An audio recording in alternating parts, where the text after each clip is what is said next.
Hello Exiles, and welcome to my Path of Exile Bootcamp Series, where we are going to be going through everything POE1 related, and whether you are a returning player, a new player to Path of Exile 1, or maybe you just want to see what it's like, then this guide series is for you. Now on today's video, we're going to be going through all of the Ascendancies, what class you should run, and what the archetypes are for every single type of Ascendancy. Now before we jump into that, I just want to say, if you are enjoying this series and you have enjoyed any of my previous videos, and maybe you've just stumbled across this video, then go check out my other videos on my channel, and if you do enjoy them, throw us a subscribe, hit some support towards the channel. It will be greatly appreciated. With that being said, let's jump into the video. I'm going to show you in Path of Building. This is a tool that you can use, which we will talk about in a later video, but this is basically where you can kind of theorize a build and you can path out your build without having to spend any resources in game, and it will actually tell you your stats and statistics and damage numbers on the left hand side. Once you actually learn how to use Path of Building, it will be your best friend. So with this, it can show you exactly where people are starting. So as you can see here, there is 6 starting classes. So we have the Witch, then we have the Shadow, then we have the Ranger, then we have the Duelist, we have the Marauder, and then finally we have the Templar. Now their starting positions are all dotted around the tree. As you can see, there is some big gaps in between, and this node here where there is like a circle is where they will all start from. You will then obviously then branch out depending on who you start with.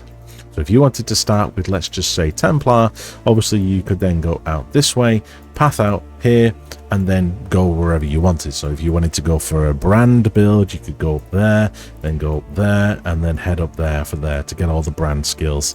And then if you wanted to add a bit of lightning damage, you could go over here and pick up the lightning damage and lightning damage. That is basically how you would obviously path it in terms of the basics of just pathing.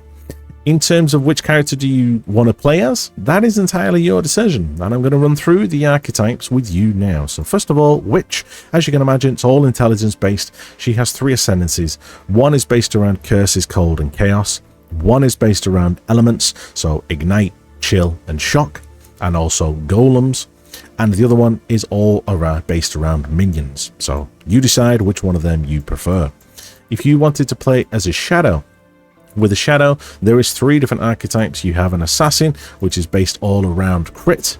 You then have a Trickster, which is a bit of an energy shield and evasion slash very evasive and tanky type of character. You can kind of play pretty much nearly everything or anything on the Trickster. And finally, Saboteur, which is all based around traps, mines, and a bunch of other things that you can do in relation to either burning enemies. You can blind your enemies. Following on from that, we then have the Ranger. Now the Ranger, as you can imagine, is a Dex style character. So with Dex, it's all around bows, and obviously with the first one, it would be a Deadeye. So as you can imagine, that is all to do with projectiles and increased effects and attack speed and more projectiles and chaining projectiles and forking projectiles. Next one is then the Pathfinder. Pathfinder is all related to do with flasks and poisons, and there is a lot of effects within them. So she will either throw flasks, but you can also do other builds that are completely nothing to do with flasks, that may be to do with the poison, but their flask effect is also a very good base ascendancy to be able to work with as well. And then finally we have the Warden, which is a bit of a mixture and is quite new ascendancy, but there is an element of shock in there, there's an element of fire in there, and freeze, there's an element of scorch in there, there's an element of chill in there, and on the right hand side there's tinctures and defense abilities with bark skin. So that's a bit of a mixture of types of builds to do with that one. Next one we have is then the Duelist, which as you can imagine is a melee style type of character, and he is all strength based. If you go down here, he has 3 ascendancies. We have the Slayer, which is all based around crit with area of effect, overleach, damage, more damage, attack damage, and increased effect of your culling strike. We then have Champion. Champion is a very tanky character and will taunt your enemies, and you can have fortification and intimidate your enemies.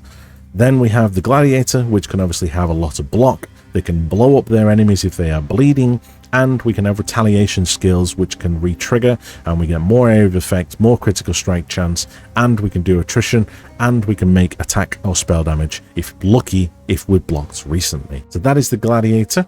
Moving on over to the left hand side here, we have the Marauder, again, which is a bit of a strong tanky style of character. The first one being a Juggernaut. Juggernaut, as you can imagine, is very, very strong, very, very tanky, but maybe not a lot of damage. So there is a lot of life regen, there's a lot of armor, more elemental damage per endurance charge. It's all about stacking endurance charges. Endurance charges will reduce the amount of elemental and physical damage that you take. Frenzy charges will increase your attack speed, cast speed. Power charges will increase your crit. Carrying on, we have increased movement speed, we've got increased damage per endurance, and then we've got more attack speed. So that is the Juggernaut. Next one we have after that is then the Berserker. Now with the Berserker, it's all about going berserk, and you have increased attack speed. It's all about physical damage, rage, and you gain rage, you lose rage, you gain defiance, you do war cries to basically do a lot of damage. So similar to the Warbringer Ascendancy that's currently in Path of Exile 2, but it's a little bit more powerful, I feel. And then the final one for the Marauder is the Chieftain, which is all around fire, as you can imagine. So we have nearby enemies have fire resistance, we've got fire, we've got totems that can explode with fire, we've got more fire, we've got everything's just fire, fire resistance, fire damage, fire, yeah, everything's just fire, everything, just call this guy the fire guy. If you like fire and you like everything to burn, baby, burn, then this is the guy to play, Chieftain. Then the last one is Templar. Now with Templar, obviously, and this is just for the ones that have all got 3 ascendancies, we will do the Scion last. So with the Templar, we can go Inquisitor, Inquisitor, which is a lot of this is based around, there's a bit to do with attributes. So you can do crit strike chance, you can obviously get increased amounts of elemental damage, so you can do quite a lot of builds with Inquisitor, but it can get crit caps pretty easily. So you can do crit strikes, you can do battle mage, you got fanatic charges, so they give you 75% more cast speed, but reduced cost and an increased area of effect. Then we've got increased elemental damage, and you then have a ton of regen at the top of the tree with consecrated ground. Moving on to Hierophant, which is all around mana, cost of mana, and energy shield, mana, energy shield, brands, more to do with totems, mana, +4 to power charges and endurance charges. We've got Arcane Surge, which obviously gives you a bit of increased cast speed and mana regen, and then more to do with spell damage and increased area of effect. And then finally we have the Guardian, which is a very tanky character, as you can probably tell. He has the chance to summon a elemental relic, he has the chance to summon a sentinel, he has the chance to, if you attacked recently, I can block their damage, I regen life, I can gain grants armor to reserved mana, I can do link beams to anyone that's nearby, so if you're wanting to play link skills, every single small node gives more armor, increased an energy shield, and then the last one, increased recovery rate.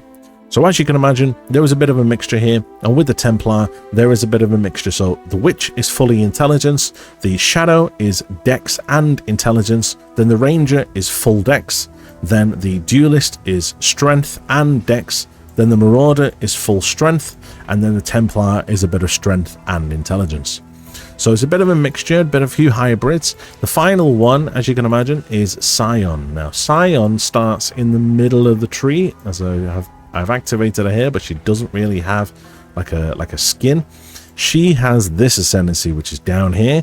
She literally has access to every single ascendancy. So she can see every single person ascendancy, from Gladiator, Champion, Slayer, Pathfinder, Warden. She will then gain elements of that ascendancy, but it won't be the entire ascendancy. It will just be the best bits, or not even some of the best bits. It will just be some key bits. Another thing with the Scion is you will actually gain some extra passive points. So you can grant one passive skill point here, another passive skill point here. So depending on how you path, you can actually get more skill points than what's actually needed. So if I went 1, 2, 3, 4, 5, I'm just thinking where to go. 6, 7, 8. I've got 128 points to spend, whereas the typical person, if they were playing, would only get 123. So that means that I get more skill points for my tree than anyone else in the game, which in itself sounds busted, but that is part of the Scion.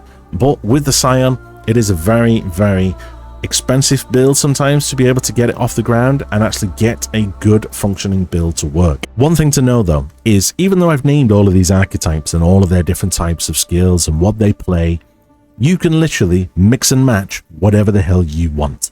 As long as you have the attributes to be able to wear that particular skill of that particular weapon, you could be a Marauder holding a bow, you could be a assassin holding a wand, or you could be a gladiator holding a wand and be a witch style, or you could be a witch and you could hold a bow. There is literally limitless possibilities. As long as you have the attributes to be able to hold that weapon or use that skill, then you can use it. Attributes wise, they are all around the tree. All of the travel pathways between your tree will give you intelligence, dex, and strength. And if you are ever lacking, there is some big chunky ones that are on big connections. So there's a dex and strength one here.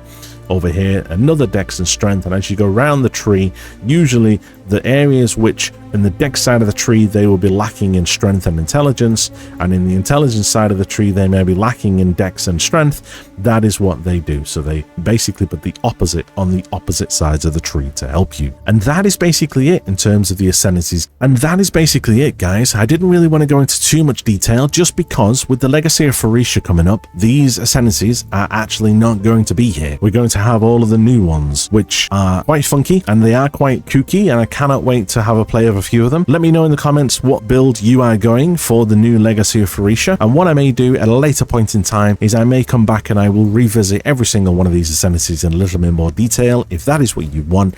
But I thought it might be good to get a basics of the actual ascendancies and how the tree works. And till the next video, guys, on the next video we are going to be going through all of the league starters for each class and what you should be running from level 1 up until around about Act 5 for every single class. And I'm going to run through every single class. I'm going to tell you what you should be linking, and I'm going to then tell you what you should be then running until you get to a specific point, at which point then you can then trigger and swap to something else, at which point then you should be able to run all the way through to end game, and you should be able to destroy all content and get to maps quite comfortably. So look out for that. That'll be coming in the next couple of days. Thank you for your time, guys, and until the next video, stay sane.